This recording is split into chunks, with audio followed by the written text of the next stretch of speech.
Bonjour à tous, je vous propose ici un exercice assez simple sur la lecture graphique. C'est un exercice pour débuter.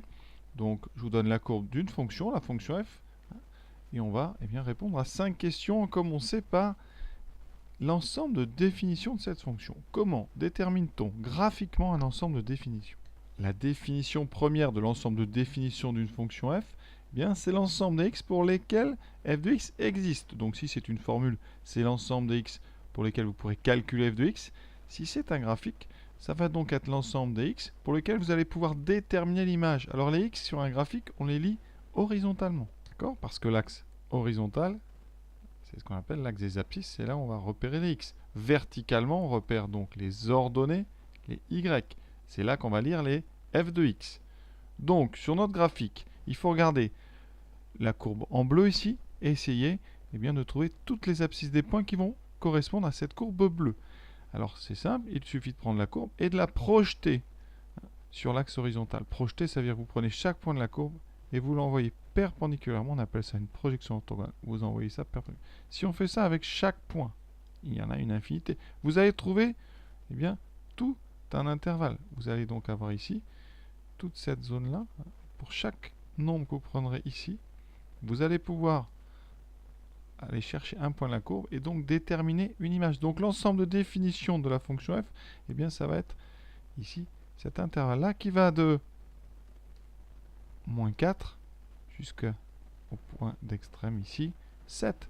Donc ici, l'ensemble de définition, c'est donc l'ensemble, c'est un intervalle, donc avec des crochets de moins 4 jusqu'à 7. D'accord? Donc le domaine de définition de f, on peut le noter df, c'est l'intervalle moins 4, 7. Ça veut dire quoi? Que si je prends x entre moins 4 et 7, alors je peux trouver f de x. Exemple, en prenant l'exemple, si je prends x égale 2, je suis donc là, je vais aller chercher ici un point de la courbe qui correspond à x égale 2, et je vais aller lire son ordonnée, l'image de 2 par exemple, c'est 3,5. J'ai réussi à le déterminer. Si je prends un point en dehors, si je prends le point, la valeur par exemple x égale moins 5, je me mets ici, mais vous pouvez chercher en haut ou en bas, vous n'aurez pas de courbe, donc vous n'aurez pas la possibilité de déterminer l'image. Donc voilà, la première question, c'est tout simple, on regarde horizontalement l'intervalle qui va être parcouru par la courbe bleue, donc on va ici de moins 4 jusqu'à 7. Deuxième question, donc maintenant qu'on a déterminé l'ensemble sur lequel on peut calculer des images, on va en déterminer une. Ici, on vous demande l'image de 5 par f. Alors, on va détailler. Ça veut dire qu'ici, l'image de 5, c'est donc, vous avez 5 au départ, et 5 va être envoyé comme un projecteur, ça va faire une image, va être envoyé sur son image qu'on note ici. F de 5, f de 5, c'est l'image de 5. Donc 5 ici, c'est un x, et f de 5, ça va être un y. Donc je vais placer 5 sur l'axe des x, donc ce 5, je vais ici bien le mettre en évidence, il est ici, c'est ce 5 là, et je vais aller chercher le point de la courbe qui est au-dessus ou en dessous de cette valeur 5. Donc vous voyez ici, il va falloir que j'aille vers le bas. Donc ici, je vais aller chercher ce point-là. Ce point-là, il est très important. Il a pour abscisse 5 et il me faut son ordonnée. Son ordonnée, ça sera l'image de 5. Et ici, je vois bien que l'image de 5, c'est moins 1. Donc f de 5 égale moins 1. L'image de 5 par la fonction f est donc moins 1. On va en faire une ou deux, juste rapidement. Si on vous demandait par exemple l'image de 2, donc ici l'image de 2, j'irai chercher le point qui est au-dessus. Et vous voyez l'image de 2, je la trouverai en regardant l'axe vertical.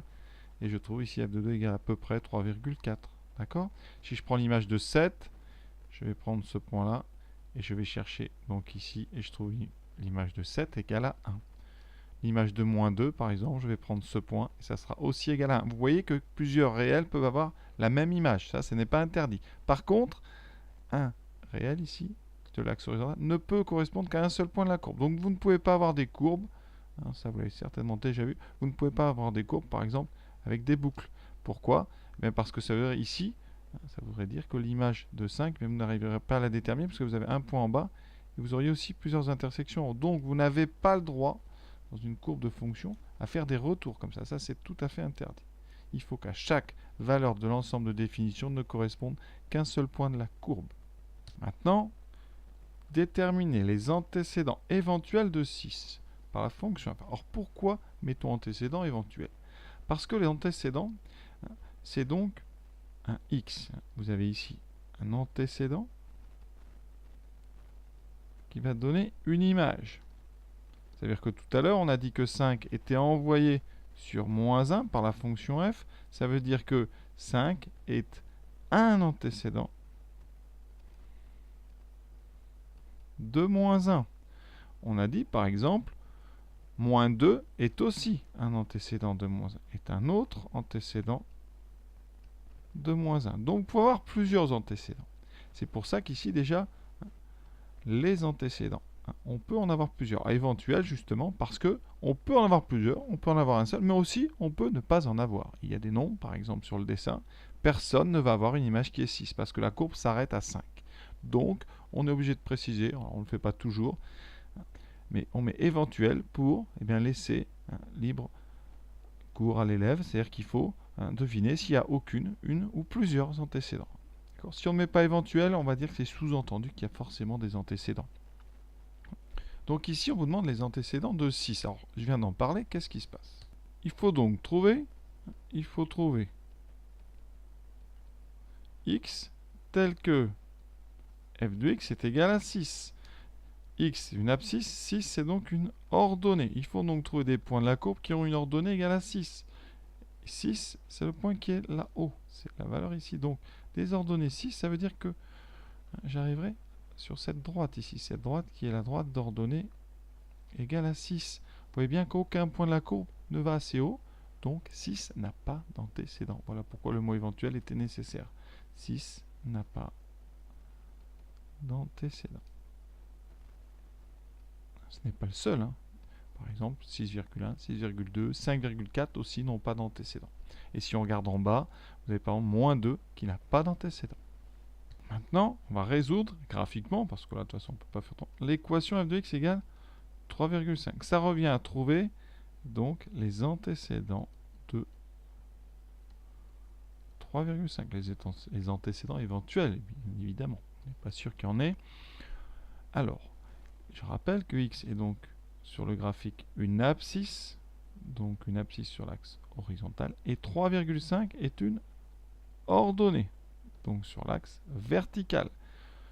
Donc 3,5, je vais le placer sur l'axe vertical, je suis ici, voilà. Donc ça, c'est 3,5. J'ai déjà, vous voyez, un point de la courbe. Ça veut dire qu'ici, l'abscisse 0, qui donne une ordonnée 3,5, est déjà solution. Par contre, on va tracer toute la droite. Parce qu'il peut y avoir plusieurs antécédents. C'est ça. Ça, c'est la droite d'ordonnée égale à 3,5. Regardez bien, j'ai une intersection, deux intersections, trois intersections. J'ai trois points qui ont pour ordonnée 3,5. Donc, si je projette ça sur l'axe des abscisses, donc ici, ici et ici, eh bien, ça veut dire que je vais trouver trois valeurs. Ici, la valeur à peu près, donc je tombe ici, donc moins 3,7. Ici, je tombe en 0 et ici, je tombe en 2. Donc, j'ai trois antécédents. 3,5 à 3 antécédents qui sont donc moins 3,7, 0 et 2. Comme c'est une équation, on va répondre avec des solutions S. C'est donc l'ensemble avec des accolades des trois nombres moins 3,7, 0 et 2. D'accord? On répond à une équation par une solution. Ici, on a trois solutions. Trois points de la courbe ont une ordonnée 3,5. Donc en projetant, vous aurez trois solutions, trois abscisses. Cinquième question, quel est l'ensemble des réels ayant exactement trois antécédents par la fonction f? Alors qu'est-ce que c'est trois antécédents? Ça veut dire que, eh bien, à chaque fois, l'équation f de x égale quelque chose a trois solutions. Dans la question 4 précédente, vous voyez, question 4, 3,5 a trois antécédents exactement. On vient de les trouver. Ça s'est matérialisé graphiquement par le fait, ici, que si je trace la droite d'ordonnée 3,5, donc ici, et oui, on avait dit, on a trois intersections. Donc, pour repérer les réels qui ont 3 antécédents par la fonction f, il faut tracer des droites horizontales qui ont 3 intersections avec la courbe. Alors, c'est un petit peu compliqué, mais on va le faire tranquillement. Donc, on va partir de la plus basse. Donc, ici, si vous prenez déjà f de x égale moins 2, vous n'avez pas de solution. F de x égale moins 1,5 aussi.